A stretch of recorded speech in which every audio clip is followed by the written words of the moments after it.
Cantonment board हद्दीत येणाऱ्या railway station bus स्थानकाची दयनीय अवस्था झाली आहे। स्वातंत्र्यपूर्व काळापासून अस्तित्वात असणारे हे एकमेव बस स्थानक आहे। त्याचे लोकार्पण 21 डिसेंबर 1947 रोजी तत्कालीन गृहमंत्री मोरारजी देसाई यांनी केलं होतं। 10 वर्षांपूर्वी या बस स्थानकाचे कोट्यावधी रुपये खर्च करून नूतनीकरण करण्यात आले, परंतु इथल्या सोयी सुविधांमध्ये मात्र कोणत्याच प्रकारचा फरक पडलेला नाही। याबाबत आमच्या प्रतिनिधींनी बस स्थानकाला भेट दिली असता या ठिकाणी आवारात कचऱ्याचे साम्राज्य असल्याचं तसेच दारूच्या बाटल्यांचा खच पडल्याचं दिसून आलं। नमस्कार, आता आपण आहोत रेल्वे स्टेशन बस स्थानक येथे।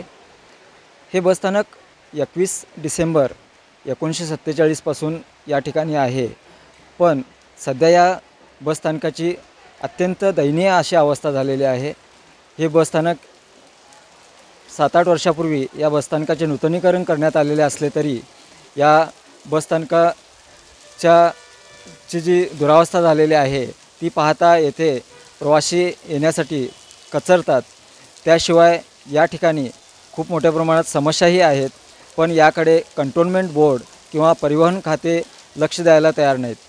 या ठिकाणी शौचालय असूनही मद्यपी परिसरात घाण करतात। स्वच्छता करण्यासाठी केवळ एक महिला कामगार आहे।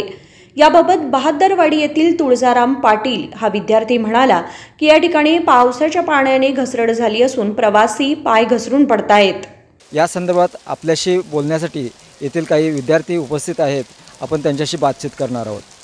या ठिकाणी हे बस स्टॉप ह्या बस स्टॉपचं नूतनीकरण झालं, त्यानंतर येथे खूप चांगल्या प्रमाणात सोयी सुविधा येतील असं वाटलं होतं, पण आता त्या सोयी सुविधा इथं कुठल्याच प्रकारची दिसत नाहीत। तर तुझं मत काय आहे या संदर्भात? इथं थांबला की नाही वास येते, घाण, गाई, म्हशी, कुत्री सगळे येतात। इथं बाजूला कुठं पण हे काय 1 नंबर 2 नंबर कुठं पण करून जातात, त्यामुळे घाण वास येते। इथं थांबायला पण होत नाही, त्यामुळे आणि बसला की नाही इथं रेल्वे स्टेशनवर पाऊस आला तर पावसाने सगळे भिजतात। या ठिकाणी पूर्वीपासून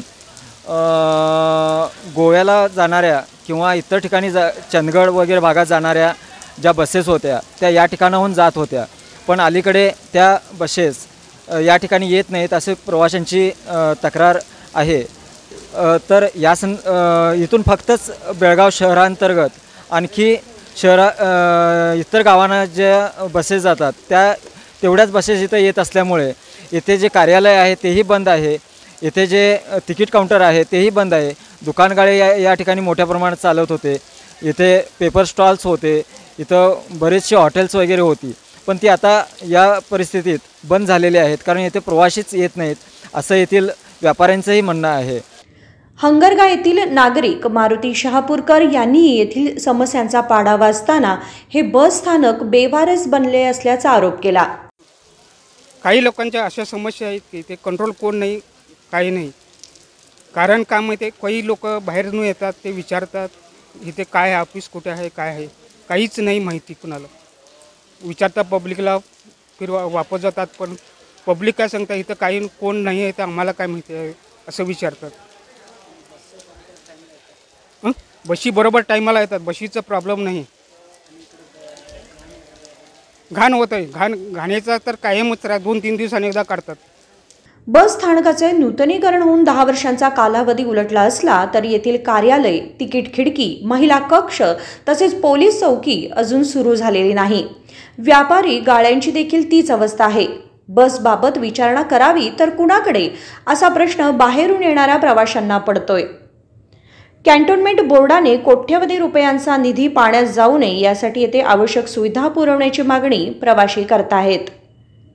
कॅमेरामन विनोद कोलकार सोबत चेतन लक्केबैलकर, KMM मराठी, बेळगाव।